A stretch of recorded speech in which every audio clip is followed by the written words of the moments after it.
La humanidad ha hecho algo histórico. En un esfuerzo público-privado sin precedentes, hemos conseguido diseñar, en tiempo récord, vacunas muy eficaces contra una enfermedad que ya ha terminado con millones de vidas. Pero este logro puede quedar eclipsado por nuestra gestión.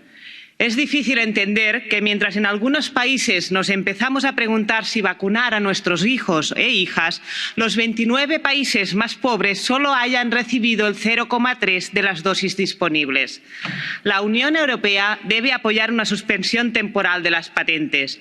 Y si no lo hacen por el bien común, háganlo por su propio interés. Porque mientras no vacunemos a todo el mundo, nadie estará a salvo.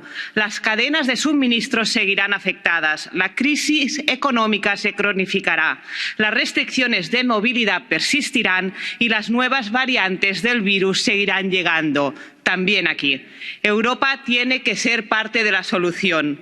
Asumamos esta responsabilidad histórica y actuemos desde la conciencia y el compromiso global. Gracias.